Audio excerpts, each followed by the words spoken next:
നമസ്കാരം മാന്യ പ്രേക്ഷകരെ, വലിയ സ്നേഹ നമസ്കാരം. നമ്മൾക്ക് എല്ലാവർക്കും വലിയ വേദന തരുന്ന ഒരു വാർത്ത തന്നെയാണ് ഓരോ നിമിഷവും നമ്മൾ കണ്ടുകൊണ്ടിരിക്കുന്നത്. അർജുൻ എന്ന് പറയുന്ന കോഴിക്കോടുകാരൻ, നമ്മുടെ സഹോദരൻ, കർണാടകയിലുള്ള ആ ഒരു മണ്ണിടിച്ചിലിൽ അദ്ദേഹത്തിന്റെ ലോറി അടക്കം പെട്ടുപോയ ആ വിഷയം ഇന്ന് ഏകദേശം 8 ദിവസത്തോട് അടുത്തുകൊണ്ടിരിക്കുന്ന ഈ മണിക്കൂറിൽ കഴിഞ്ഞ ദിവസത്തെ ഒരു പത്രസമ്മേളനം എല്ലാവരും കണ്ടിട്ടുണ്ടായിരിക്കാം.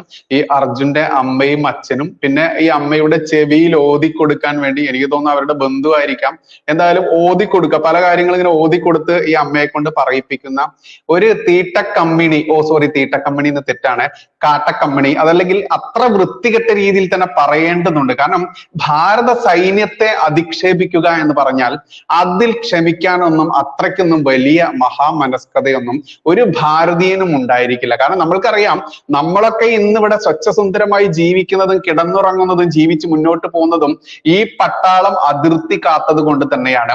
അവർക്ക് ശമ്പളം കൊടുക്കുന്നില്ലേ എന്നായിരിക്കും ഇവിടുത്തെ ഇസ്ലാമിക ജിഹാദികളും പിന്നെ ഞാൻ പറഞ്ഞ ആദ്യത്തെ ആ തീട്ടക്കമ്മി വിഭാഗങ്ങളും. നോക്കൂ, ഈ ഭാഷ ഉപയോഗിക്കുമ്പോൾ വളരെ വേദനയോടെ പലരും പറയാറുണ്ട്, എന്തിനാണ് ഇങ്ങനെ അസഭ്യം വിളിക്കുന്നത് എന്ന്. നോക്കൂ, ഇത്തരക്കാർക്ക് ഇതേ ഭാഷയിൽ തന്നെയാണ് മറുപടി കൊടുക്കേണ്ടത്.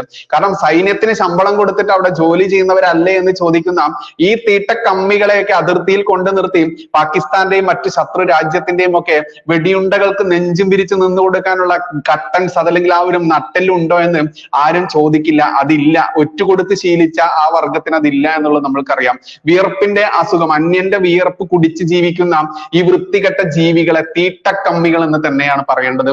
എന്തിനാണ് ഇത്ര ആത്മരോഷം എന്നായിരിക്കും നിങ്ങളുടെ ചോദ്യം. ആ ആത്മരോഷം എന്തിന് എന്ന ചോദ്യത്തിന് കഴിഞ്ഞ ദിവസം ഈ അർജുന്റെ അമ്മ മാധ്യമങ്ങളോട് സംസാരിച്ച, സൈന്യത്തെ കുറ്റപ്പെടുത്തിയ, സൈന്യത്തെ കോമാളിയാക്കിക്കൊണ്ട് സൈന്യത്തെ അത്ര കണ്ട് ഗോഷ്ടി കാണിക്കുന്ന രീതിയിലൊക്കെ സംസാരിച്ച കുറച്ച് ഭാഗങ്ങളുണ്ട്. അതൊന്ന് കേട്ട് നോക്കാം നമുക്ക്. പക്ഷെ മിലിറ്ററി വന്നിട്ട് ഇത്രയും മണിക്കൂറുകളായിട്ട് യാതൊരു സംഭവങ്ങളും പോലെ ഭാഗത്തുനിന്നുണ്ടായില്ല. കാര്യമായിട്ട് സംഭവിച്ചത് ഇവിടുന്ന് രഞ്ജിത്ത് സാറ് പോയത് മാത്രമാണ്. ആ സാറ് പോയതിന് ശേഷമാണ് അവിടെ നോക്കൂ, സൈന്യം വന്നത് കൊണ്ട് ഒന്നും നടന്നില്ല. ഒരു രഞ്ജിത്ത് സാറ് ചെന്നത് കൊണ്ട്, രഞ്ജിത്ത് ഇസ്രായേൽ എന്ന് പറയുന്ന ദുരന്ത മുഖങ്ങളിലെ ആ നായകനെ കുറിച്ച് നമ്മൾക്ക് കുറ്റം പറയാനൊന്നുമില്ല. പക്ഷെ ഈ ഒരു രഞ്ജിത്ത് ഇസ്രായേൽ എന്ന് പറയുന്ന ചങ്ങാതി ചെന്നതിന് ശേഷമാണ് അവിടെ എല്ലാം നടന്നത്, അത് മാത്രമാണ് നടന്നത് എന്നൊക്കെ പറയുമ്പോൾ അവിടെ കൃത്യമായിട്ടും പ്രതികരിക്കേണ്ടതുണ്ട്, പ്രതിഷേധിക്കേണ്ടതുണ്ട്. നമ്മൾക്കറിയാം, 8 ദിവസത്തിൽ 5ാമത്തെ ദിവസം മാത്രമാണ് സൈന്യം വന്നത്. അതെന്താ, സൈന്യത്തിന് ആദ്യത്തെ ദിവസം വരാമായിരുന്നില്ലേ? നമുക്ക് ഒരു സംസ്ഥാനത്തിന്റെ ആവശ്യപ്രകാരം മാത്രമേ സൈന്യത്തിന് ആ സംസ്ഥാനത്ത് നടക്കുന്ന എന്ത് പ്രവർത്തനങ്ങളാണെങ്കിലും കയ്യിലെടുക്കാൻ പറ്റുകയുള്ളൂ. ഇനി അത്ര കണ്ട് വലിയ കൂട്ടക്കൊലയോ കൂട്ടക്കുരുതിയോ കലാപമോ ഇങ്ങനെയൊക്കെ അത്ര കണ്ട് വലിയ രീതിയിൽ സംഭവിച്ചിട്ടുണ്ടെങ്കിൽ കേന്ദ്രത്തിന് നേരിട്ട് നടപടിയെടുക്കാം. ഇത് ഒരു മനുഷ്യൻ മണ്ണിനടിയിൽ പെട്ടു എന്നുള്ളത് ഒരു മനുഷ്യ ജീവനാണ്, വലിയ വിഷയം തന്നെയാണ്. പക്ഷെ അവിടെ സംസ്ഥാനം ആവശ്യപ്പെടണമായിരുന്നു. നമ്മൾ കണ്ടതാണ് തിരുവനന്തപുരത്തെ ആമയിഴഞ്ചാൻ തോട് എന്ന് പറയുന്ന അവിടെ പെട്ട ഒരാളുടെ ആയാലും ഒട്ടേറെ ദുരന്തമുഖങ്ങളിൽ കേരളത്തിലേക്ക് സൈന്യത്തെ വിളിച്ചു വരും, സൈന്യം രക്ഷിച്ചു പോയിട്ടുള്ള കാര്യങ്ങളൊക്കെ നമ്മൾക്കറിയാം. പക്ഷെ ആ സംസ്ഥാനം ആവശ്യപ്പെടുക എന്നുള്ളത് നിയമപരമായിട്ടുള്ള ഒരു നടപടിയാണ്. ആ നടപടി വഹിക്കാത്ത കർണാടകയിലെ കോൺഗ്രസ് മുഖ്യമന്ത്രിയെ കുറ്റം പറയാം, പക്ഷെ സൈന്യത്തെ കുറ്റം പറയാൻ ആർക്കും ഇവിടെ അവകാശമില്ല. അവർ ആരുടെയും ആട്ടും തുപ്പും കേട്ട് ജീവിക്കേണ്ട സൈന്യത്തിന്റെ ഒരു വ്യക്തി പോലുമല്ല. അത്തരത്തിൽ ആട്ടും തുപ്പും അതല്ലെങ്കിൽ ഇത്തരത്തിൽ കോമാളികളാണ് എന്നൊക്കെ പറയുന്നവരെ അതേ ഭാഷയിൽ തന്നെ തിരിക്കും. അതിനൊരു സഹാനുഭൂതിയും എന്നിൽ നിന്ന് പ്രതീക്ഷിക്കേണ്ട. കാരണം എനിക്ക് എന്റെ രാജ്യമാണ്, എന്റെ രാജ്യത്തെ കാക്കുന്ന പട്ടാളക്കാരാണ് വലുത്, എന്നിട്ട് മാത്രമേ ഈ തീട്ടക്കമ്മികൾ ഉള്ളൂ എന്ന് പറയേണ്ടതുണ്ട്. ബാക്കിയൂടെ കേൾക്കാം നമ്മൾക്ക്. അന്വേഷണത്തിൻ്റെതായിട്ടുള്ള ഒരു ഭാഗം നടത്തുന്നത് ഇന്ത്യൻ മിലിറ്ററിന്റെ ഈ ഒരു അവസ്ഥയെ പറ്റിയിട്ട് എനിക്ക് വലിയ വിഷമമുണ്ട്. കാരണം ഇനി ഓല് വന്നപ്പോ ഉപകരണങ്ങൾ ഇല്ലാത്തത് തന്നെ സംശയമുണ്ട്. ഇത് മോനെ കാണാതൊക്കെ ഈ വാഹനം അവിടെ ഇല്ലാന്ന് തെളിയിക്കാന്നുള്ള ആരൊക്കെ ഒരു പ്രസ്റ്റീജ് ഇഷ്യൂ ആയിട്ട് മാറിയിട്ടുണ്ടോന്ന് എനിക്ക് തോന്നുന്നു. നമുക്കൊരു മനുഷ്യന്റെ ബോഡിയോ അതല്ലെങ്കിൽ ആ മനുഷ്യൻ ജീവനോടെ അവിടെ ഉണ്ട് അതല്ലെങ്കിൽ ഇല്ല എന്ന് തെളിയിക്കേണ്ടത് പ്രസ്റ്റീജ് ഇഷ്യൂ ആണ് ആരുടെയൊക്കെയോ. അതിനാണ് സൈന്യത്തെ വിട്ടത്, കയ്യിലൊരു ആയുധം പോലും ഇല്ലാതെ, കയ്യിലൊരു ടൂളും ഇല്ലാതെ വിട്ടത് എന്ന് പറയുമ്പോൾ ഇവർ കേന്ദ്രത്തിനെതിരെയാണ് വിരൽ ചൂണ്ടുന്നത്. അതായത് കേന്ദ്ര വിരുദ്ധത, രാഷ്ട്രീയ വിരുദ്ധത, അത് തന്റെ മകൻ ജീവിച്ചിരിപ്പുണ്ടോ മരിച്ചോ എന്നുള്ള ആ ഉറപ്പ് കിട്ടുന്നതിന് മുൻപേ തന്നെ ഈ അമ്മ പ്രകടിപ്പിക്കുക. ഈ അമ്മയ്ക്ക് കൃത്യമായിട്ട് നിർദ്ദേശങ്ങൾ കൊടുക്കുന്ന രീതിയിൽ, പറയിപ്പിക്കുന്ന രീതിയിൽ തന്നെ പറയുക എന്ന് പറയുമ്പോൾ അത് പ്രതിഷേധാർഹം തന്നെയാണ്. അർജുൻ എന്ന് പറയുന്നത് നമ്മുടെ എല്ലാം സഹോദരൻ തന്നെയാണ്. പക്ഷെ ആ അർജുന്റെ പേരിൽ സൈന്യത്തെ അധിക്ഷേപിക്കാൻ ഒരാൾക്കും, അച്ചാരം വാങ്ങിയിട്ടായാലും വാങ്ങിയിട്ടില്ലെങ്കിലും ഈ രാജ്യദ്രോഹ മാധ്യമങ്ങളുടെ മുൻപിൽ അത്ര കണ്ട് തന്റെ ഇടത്തോടെ സൈന്യത്തെ കുറ്റം പറയാൻ നിങ്ങൾക്ക് ഒരവകാശവുമില്ല. നിങ്ങൾ പറയുന്ന അവസാന പോർഷൻ വരെ നിങ്ങൾ കേൾക്കണം. അവസാന ഭാഗത്തൊക്കെ ഇവർ പറയുന്നത് കൃത്യമായിട്ട് നമ്മുടെ ഭാരതമല്ല വലുത്, അഫ്ഗാനിസ്ഥാനാണ് വലുത് എന്ന രീതിയിൽ വരെ സംസാരിക്കുന്നുണ്ട്. കേട്ടു നോക്കൂ ബാക്കി. പിന്നെ എനിക്ക് പറയാനുള്ളത്, പട്ടാളത്തിന് ഇപ്പൊ ഞങ്ങൾക്ക് വേണ്ടിയിട്ട് ഇത്രയും ചെലവൊക്കെ ചെയ്തിട്ട് അവിടെ വരുത്തിയത് ആരെയോ കാണിക്കാൻ ഒരു ഡെമ്മി കളിച്ചാണ്. ഏത് വ്യവസ്ഥയാണോ അതിനെ ഇങ്ങോട്ട് ആളെ കാണിക്കാൻ വേണ്ടി ഒരു കോമാളി കെട്ടി ഇപ്പോഴെ ഇന്ത്യൻ മിലിറ്ററിനെ പറഞ്ഞയച്ചത്, ആ വ്യവസ്ഥയോട് ഞാൻ ഈ ചോദ്യം ചോദിക്കുന്ന പോലെ തന്നെ കരുതട്ടെ. എന്താ വെച്ചാല് ഒരു എക്യുപ്മെന്റും ഇല്ലാതെ ഒരു വന്നിട്ട് ഇന്ന് ഇതിന് നോക്കൂ, പട്ടാളത്തെ ഇങ്ങോട്ട് പറഞ്ഞയച്ച വ്യവസ്ഥ എന്ന് പറയുമ്പോൾ അത് കേന്ദ്ര സർക്കാരിന്റെ നേരിട്ടുള്ള വിരൽ ചൂണ്ടലാണ്. പട്ടാളത്തെ കോമാളി കളിക്കാൻ പറഞ്ഞു വിട്ടു എന്ന് ഈ സ്ത്രീ, അർജുന്റെ ഈ അമ്മ പറയുമ്പോൾ അവർ വിരൽ ചൂണ്ടുന്നത്, അവർ സാക്ഷ്യപ്പെടുത്തുന്നത് ഞാനൊരു തീട്ട കമ്മിയാണ്, അതല്ലെങ്കിൽ ഒരു തീട്ട കോൺഗ്രസ്സുകാരനാണ്, എനിക്ക് രാജ്യമല്ല വലുത്, എന്റെ പട്ടാളമല്ല, എന്നെ കാക്കുന്ന പട്ടാളമല്ല വലുത്, എനിക്ക് എന്റെ ഈ സ്വന്തമായിട്ടുള്ള കാര്യങ്ങൾ, അതിന് സ്വാർത്ഥത എന്നാണ് നമ്മൾ പറയുക. ആ സ്വാർത്ഥതയ്ക്ക് വേണ്ടി ഈ നാടിനെയും ഈ നാടിനെ കാക്കുന്ന പട്ടാളത്തെയും കോമാളി എന്ന വാക്കൊക്കെ ഉപയോഗിക്കുമ്പോൾ ഈ സ്ത്രീയെ കൊണ്ട് പറയിപ്പിക്കുന്നതാണെങ്കിലും അല്ലെങ്കിലും അത് കൃത്യമായിട്ട് പ്രതിഷേധാർഹം തന്നെയാണ്. അവരുടെ ആ ഭാഗം നമ്മൾക്ക് ഒന്നുകൂടെ കേൾക്കേണ്ടതുണ്ട്. അത്രയ്ക്കാണ് അവർ കോമാളി എന്നൊക്കെയാണ് പറയുന്നത്. കേട്ട് നോക്കാം. പിന്നെ എനിക്ക് പറയാനുള്ളത്, പട്ടാളത്തിന് ഇപ്പൊ ഞങ്ങൾക്ക് വേണ്ടിയിട്ട് ഇത്രയും ചെലവൊക്കെ ചെയ്തിട്ട് അവിടെ വരുത്തിയത് ആരെയോ കാണിക്കാൻ ഒരു ഡെമ്മി കളിച്ചാണ്. ഡമ്മി ഏത് വ്യവസ്ഥയാണോ അതിനെ നോക്കൂ, പട്ടാളത്തെ അവിടെ വരുത്തിയത് ഡമ്മി കളിച്ചത് എന്നാ പറയുന്നത്. ഇനി ഏത് വ്യവസ്ഥയാണോ അവരെ ഇങ്ങോട്ട് കൊണ്ടുവന്നത് ആ വ്യവസ്ഥ കോമാളികളാണത്രേ. ആളെ കാണിക്കാൻ വേണ്ടി ഒരു കോമാളി ഇന്ത്യൻ മിലിറ്ററിനെ പറഞ്ഞയച്ചത്, ആ വ്യവസ്ഥയോട് ഞാൻ ഈ ചോദ്യം ചോദിക്കുന്ന പോലെ തന്നെ കരുതട്ടെ.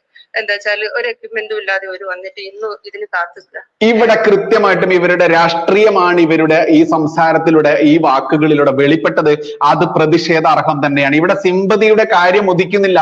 അർജുന് വേണ്ടി ഓരോ നിമിഷവും എല്ലാവരും കാത്തിരിക്കുക തന്നെയാണ്. അദ്ദേഹം ജീവനോടെ ആ കുടുംബത്തിന്റെ അത്താണിയായി, ഒരു കുഞ്ഞിന്റെ അച്ഛൻ, അതല്ലെങ്കിൽ ഒരു ഭാര്യയുടെ ഭർത്താവ്, അതല്ലെങ്കിൽ ഈ അമ്മയുടെ മകൻ, അച്ഛന്റെ മകൻ, സഹോദരിമാരുടെ സഹോദരൻ, ഈ വേദനയൊക്കെ നമ്മൾക്കറിയാം. ആ വേദനയോടുകൂടി തന്നെയാണ് ഓരോ മലയാളിയും അത് നോക്കിക്കാണുന്നത്. പക്ഷെ കിട്ടാത്ത മുന്തിരി പുളിക്കും എന്ന് പറയുന്ന പോലെ സൈന്യത്തെ 5 ദിവസത്തിന് ശേഷം 5ാമത്തെ ദിവസം വിളിച്ചു വരുത്തിയില്ലേ ആരാണോ ആ നിഷ്ക്രിയത്വം ചെയ്തത് അത് മറയ്ക്കാൻ വേണ്ടി ഇന്ത്യ മുന്നണിയാണ് ഭരിക്കുന്നത്. ഇന്ത്യ മുന്നണിയിൽ പെട്ട ഈ കമ്മ്യൂണിസ്റ്റുകാരനും കോൺഗ്രസ്സുകാരനും സകലമാന ഊപ്പകളെയൊക്കെ പെടുത്തിയിട്ടുള്ള ഇന്ത്യ മുന്നണി ഭരിക്കുമ്പോൾ, കോൺഗ്രസ് അവിടെ ഭരിക്കുമ്പോൾ, കോൺഗ്രസിനെ വെള്ള പൂശേണ്ടത് ഇന്ത്യ മുന്നണിയിലെ ഘടകകക്ഷിയായ കമ്മ്യൂണിസ്റ്റുകാരെ വെള്ള പൂശേണ്ടത് ഇവർക്ക് ആവശ്യമായിരിക്കാം. പക്ഷെ അതൊരു അനാവശ്യമാണ്. നിങ്ങൾ പറഞ്ഞ സൈന്യത്തെ കോമാളി കളിക്കാൻ വേണ്ടി വിട്ട ആ ഒരു സിസ്റ്റം ഒക്കെ ഉണ്ടല്ലോ, ആ സിസ്റ്റത്തെ കുറ്റം പറയുന്ന നിങ്ങളിലേക്ക് തന്നെയാണ് വിരൽ ചൂണ്ടുന്നത്.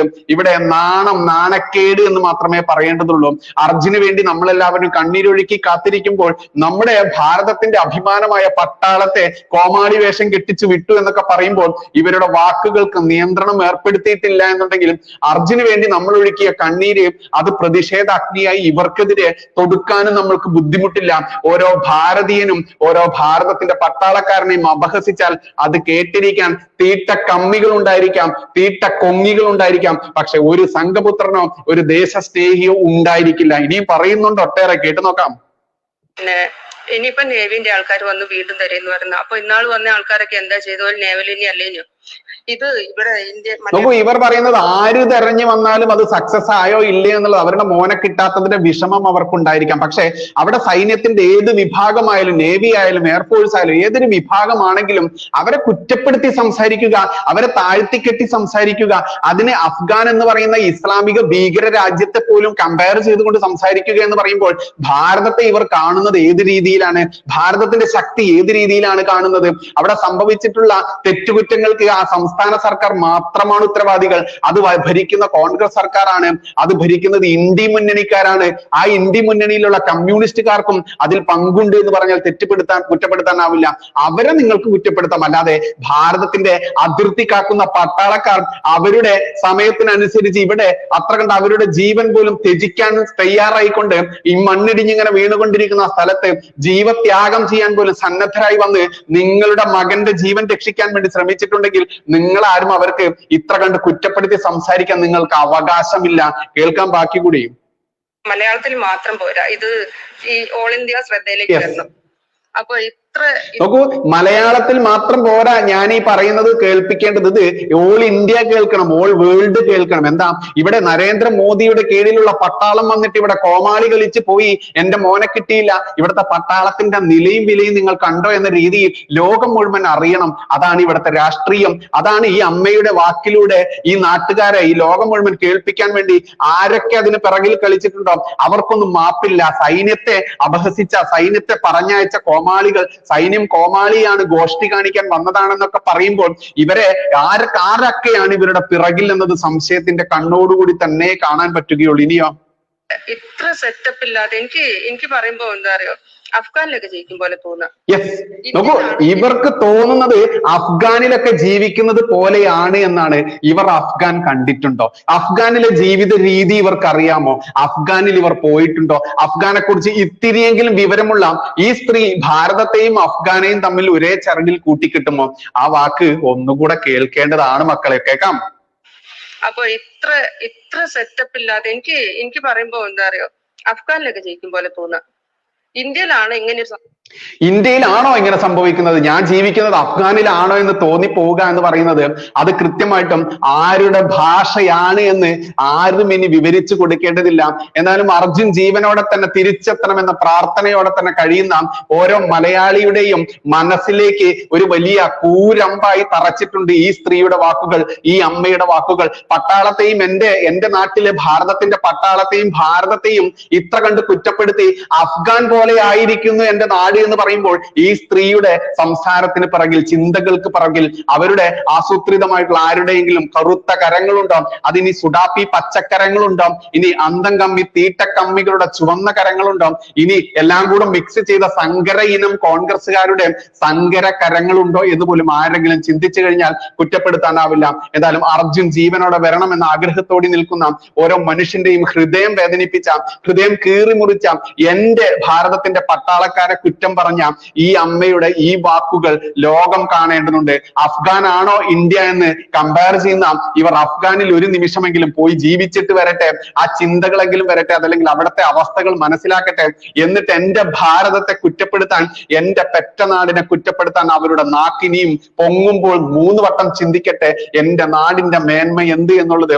ആ അമ്മയെ, ആ സ്ത്രീയെ, അർജുന്റെ അമ്മയെ ഓർമ്മിപ്പിക്കുകയാണ്. നന്ദി, നമസ്കാരം. ജയ് ഹിന്ദ്, ജയ് ശ്രീറാം.